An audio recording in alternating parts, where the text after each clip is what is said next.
Today we are going to replace the spark plugs on my 2016 GT350. Hey guys, welcome back to the driver mod. Yes, today we are going to be doing a how-to video on the GT350. I know it's been a while. Car just really hasn't had many issues. Knock on wood. But yes, we're going to be doing the spark plugs on the GT350 today.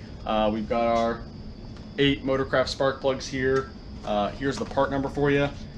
It's the new superseded part number of SP TAC 548, and you'll need 8 of those. So the reason we're actually replacing the spark plugs today is not because I'm having any sort of issues or any sort of misfires or anything. I'm purely just doing this for maintenance purposes. The car does have 20,700 miles and a lot of track time on it, so I want to get these changed out now before they do start to cause an issue. But because they're not causing any issues right now, I can go ahead and save the old parts so that if I do run into an issue down the road with these new ones, I have a part that I can swap in to try and diagnose something or fix something if I'm at the track or something like that. So we are going to keep the old spark plugs. We're going to inspect them, of course, make sure there's not any unusual deposits, you know, any of them are discolored or anything like that. And if they all look good, which based on how the car is running, they all should be pretty good, we're going to go ahead and save those. So we're going to begin today. We've got the car here in the garage, and we're just going to kind of go over some of the tools and equipment you'll need to do this service. It's very simple. Don't be intimidated by it. There's not a lot going on that has to be done in order to do these. Everything's pretty accessible. So here are the tools and equipment you'll need to perform this service. Here are all the tools that you're going to need for the job today. Some of these are optional. We'll get into that. But we basically have a 1/4 inch and a 3/8 electric drive ratchets from Milwaukee. I've got our 5/8 drive or 5/8 spark plug socket, 3/8 drive with a U-joint to get those back to spark plugs, and like a 4-inch extension.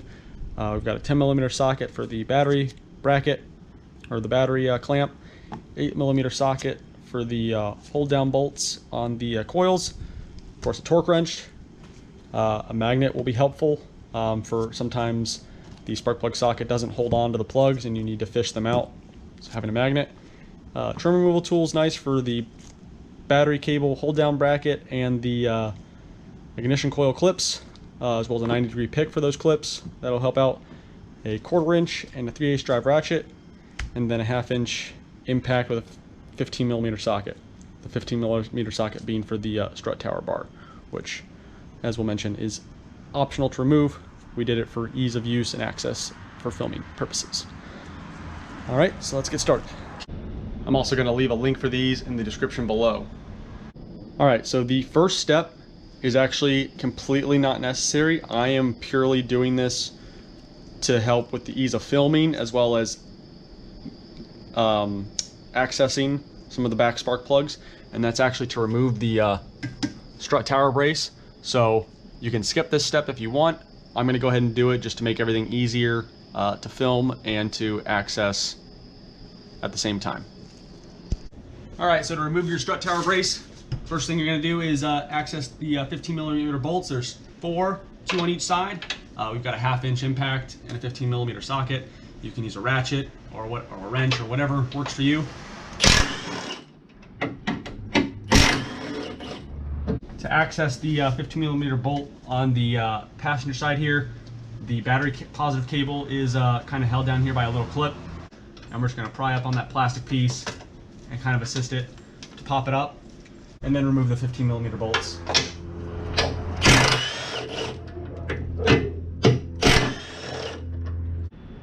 Make sure you have some sort of parts tray to put all your parts and bolts and hardware. So we've got these silicone mats from Grip Mat. They're awesome. Help me keep everything organized. They come in multiple sizes and colors. So really helpful, really useful for a DIY kind of person. If you like to work on your own car, big jobs, small jobs, professionally, amateur, these are for you. We're then going to disconnect the battery. You're going to need a 10mm socket, a 1/4 inch ratchet, or again, whatever works for you.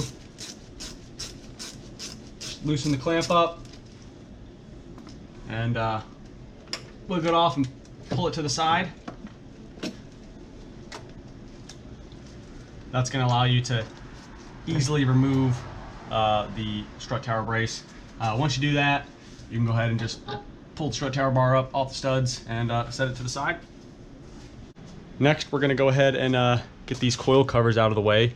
In order to do that for each side, you're going to have to remove the PCV lines, or if you have an oil catch can like we have here, the Ford Performance ones, you're going to need to get those lines off. So they simply pull the tab, push it, and pull it off.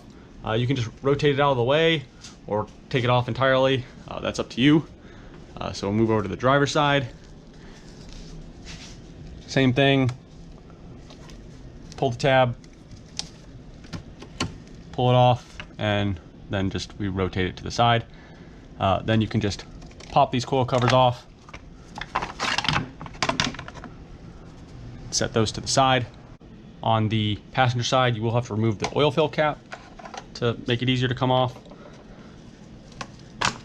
Just pop it off, set it to the side, and then don't forget to reinstall your oil cap.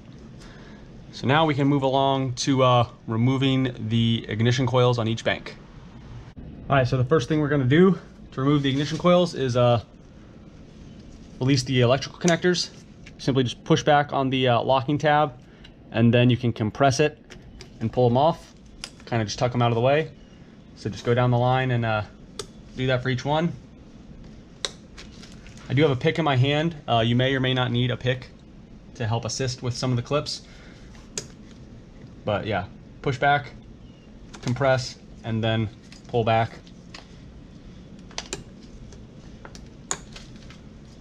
And tuck out of the way.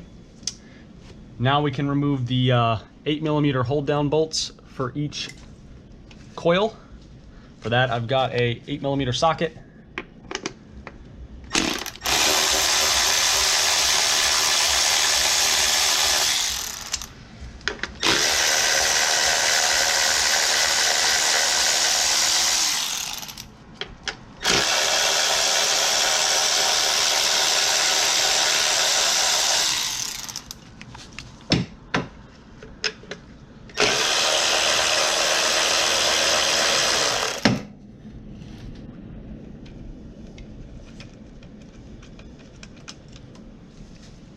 Now we can go ahead and remove the coils.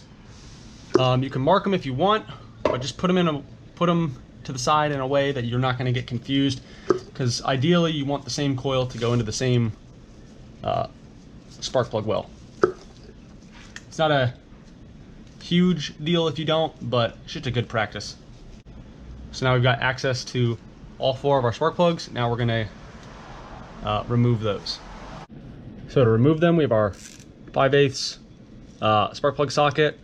We've got a 3/8 swivel. You'll really need that for the back one, but I just have it on for, I'm just going to use it for all 4. And then like a 4-inch, 5-inch extension. And your ratchet. So just seat it onto the plug and then break it free.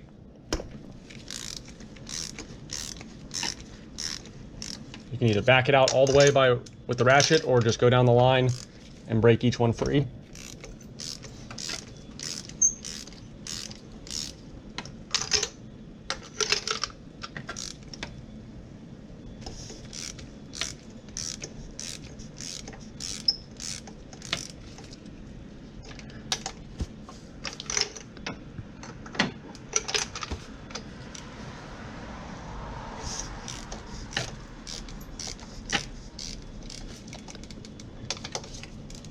Broken them all free. You can go ahead and back them all out.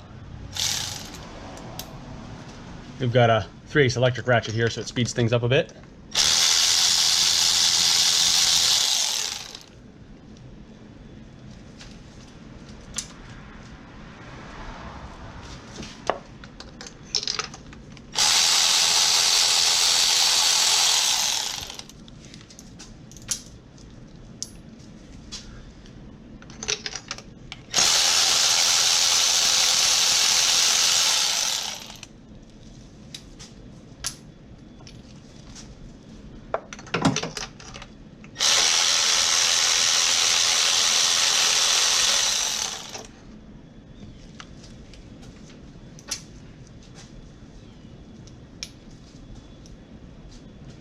Now we can go ahead and move over to the driver's side.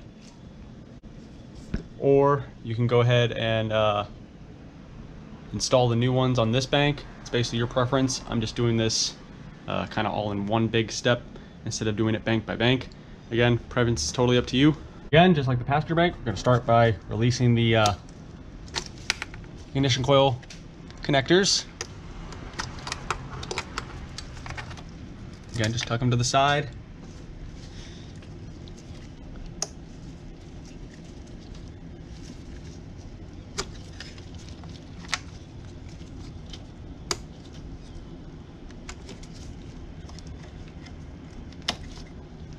Then remove your 8mm hold down bolts.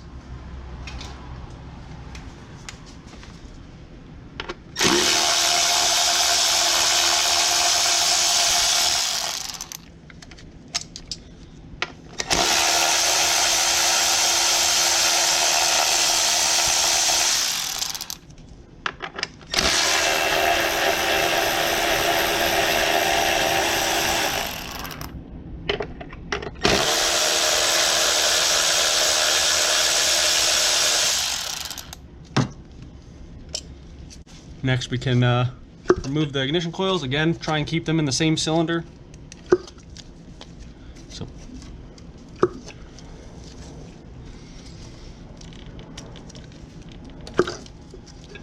they should come out relatively easily, but they should also have like a solid seal to them. Again, use our spark plug socket and break the spark plugs free.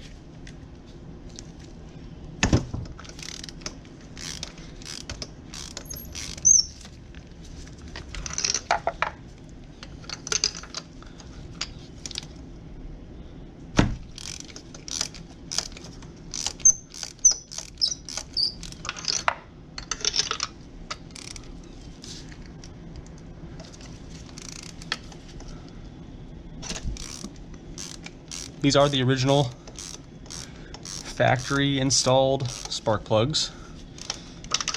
And so far, based on what I saw in bank 2, everything looks good. Alright, so we've got them loosened up. You can go ahead and back them all out, however you do that.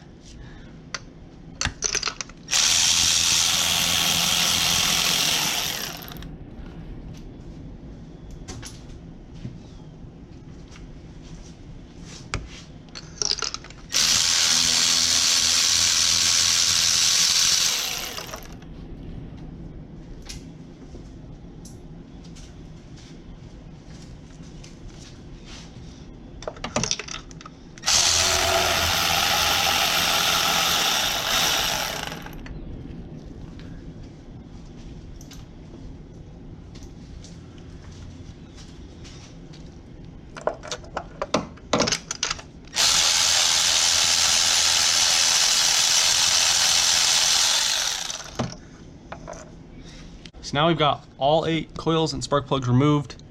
Now we're gonna look at and compare them cylinder by cylinder. All right, so we've got all the spark plugs here. We're just gonna compare them. This is not something you are interested in. You can fast forward through this and get back to the rest of the repair. So we've got all of our spark plugs here. Bank 1 over here in order, 1, 2, 3, 4. And then bank 2, driver's side over here, 5, 6, 7, 8. And looking at all these spark plugs, really not seeing anything that is alarming by any stretch of the imagination. Really, if we're looking at all of them, maybe cylinder 7 has it's a little bit darker. But other than that, all looks good here. Now we're going to compare these to our new spark plugs just to reaffirm that we did get the right packaged product, because we all know how reliable parts departments can be and how things can get misplaced and mislabeled. So we're going to compare them with our new spark plugs. I've already double checked when I opened all these that they were all the correct part number inside each box.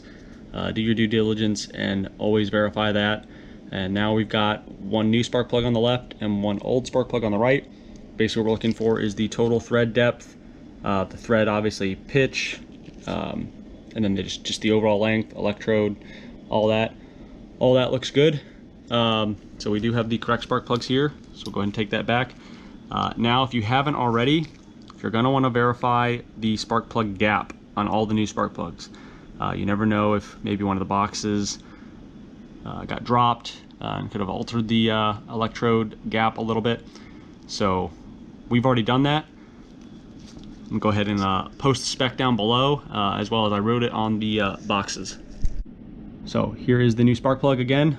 SP548 is the OEM Motorcraft part number, and the spec is 49 thousandths to 53 thousandths of an inch. So you're just going to want to verify that with a spark plug gapper tool. Since we've already done that, we can move to installing these. It's time to reinstall our spark plugs. So we've got our spark plugs seated in our spark plug socket without using any tools. Just go ahead and gently drop them into each cylinder well, and then spin it by hand to get the thread started. And then you can spin it in by hand as far as you can. Basically, the idea is just to, when you're installing spark plugs, you always want it to be by hand. You do not want to use any sort of power tools or anything when definitely starting the spark plugs. After you get them, after you get the thread started, that's up to you and personal preference. I like to run them in as far as I can by hand, and then finish them up with my ratchet, and then torque them.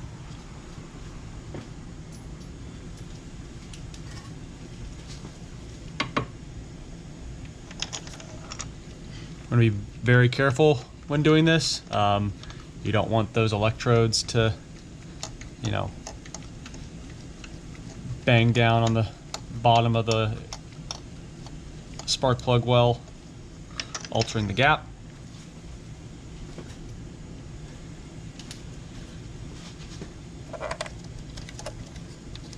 And then obviously, you don't want to cross thread them either. So just take your time. Trying to get the best angle that I can for the camera, as well as also doing the job. We have the entire bank installed by hand.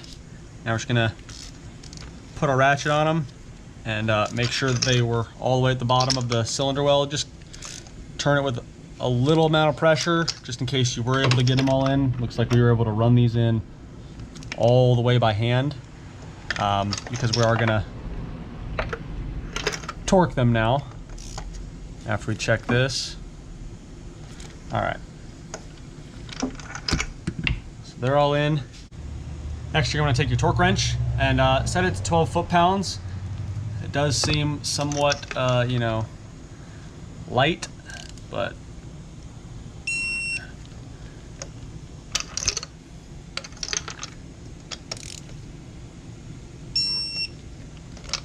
whatever style torque wrench you use, just obviously, you don't want to go crazy overboard. 12 foot-pounds, I'd say within, 3 to 5, plus or minus. All right. So now we can go ahead and reinstall all of our coils.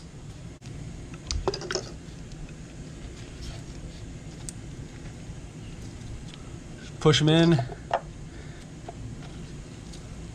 as far as they'll go. You can start aligning the hold down bolt portion. Next, we're going to go ahead and bolt them down. We'll take your 8mm bolts. Start each one by hand. Get a couple threads in just to make sure the threads have started.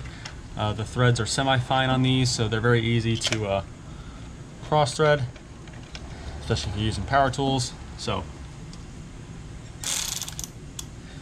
once you've got them started by hand, you can go ahead and run them down.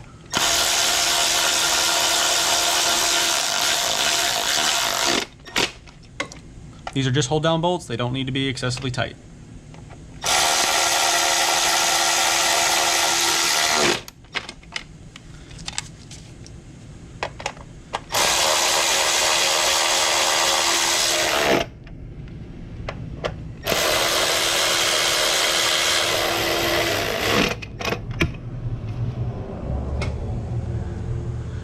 Then go ahead and reinstall your coil connectors and re-engage the locking tab by pushing down on it towards the coil.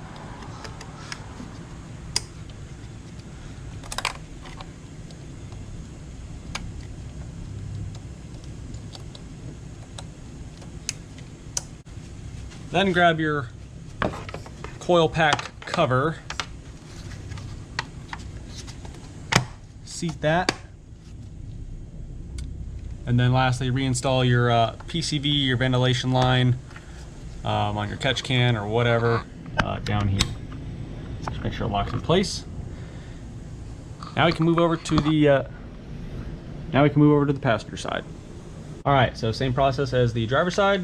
Just be careful putting it in each spark plug, and then run them in by hand as far as you can.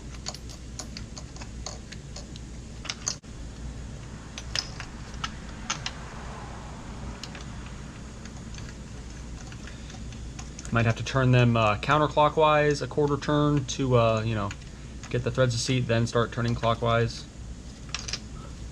It is also worth noting that due to the threads here being covered with this special plating, there's no need to put any sort of anti-seize on these spark plugs.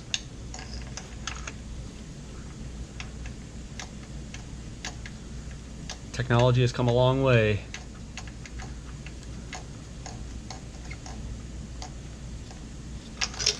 All right.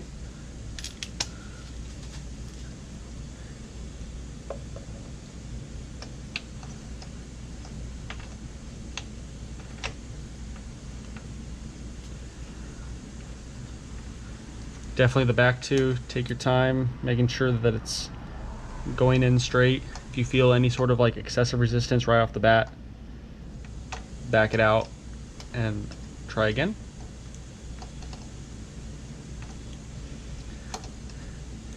And based on how many turns I've had to give these, I know they're basically all the way in by hand, so we're gonna go ahead and just grab our torque wrench.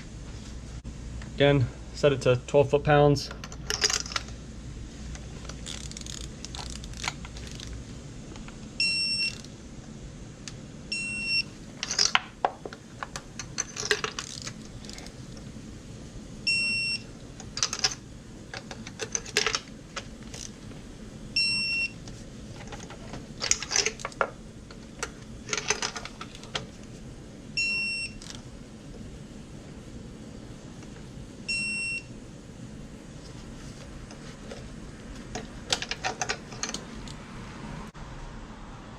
Next, go grab our coil packs.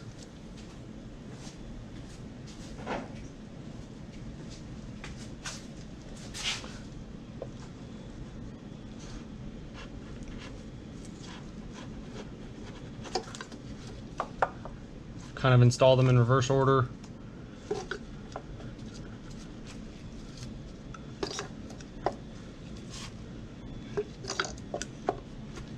Grab your hold down bolts out of your parts tray. Again, a couple threads by hand.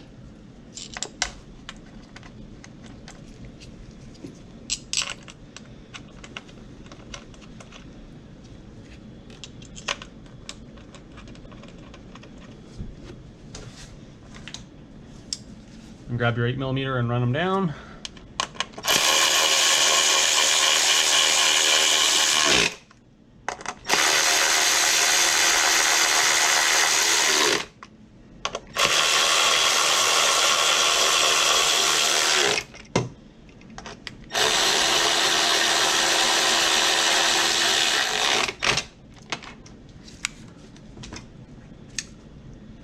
Then reinstall our ignition coil connectors.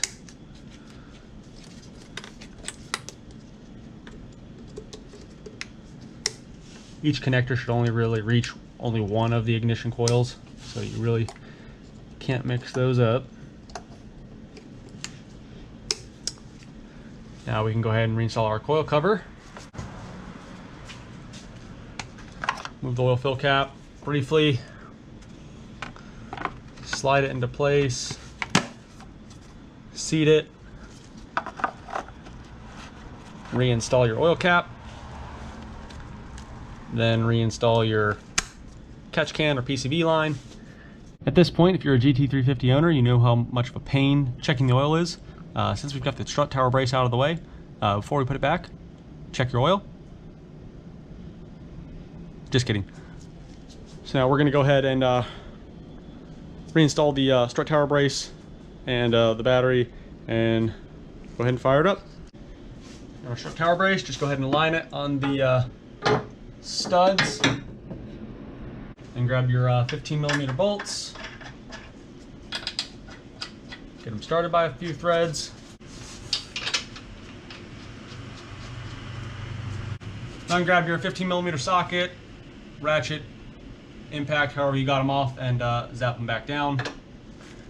Trying to see where the indentations are on the brace itself to try and realign it, you know, as close to how it came off as possible.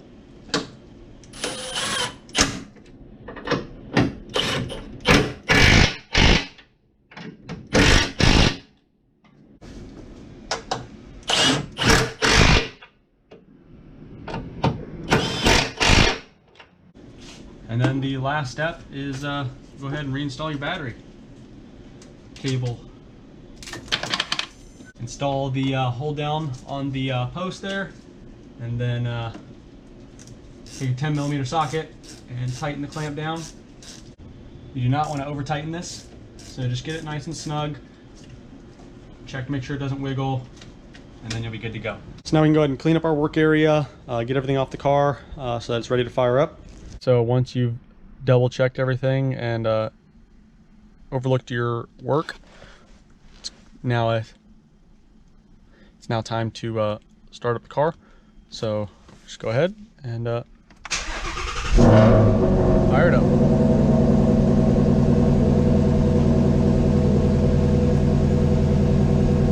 We're just gonna let it run for 5 to 10 minutes.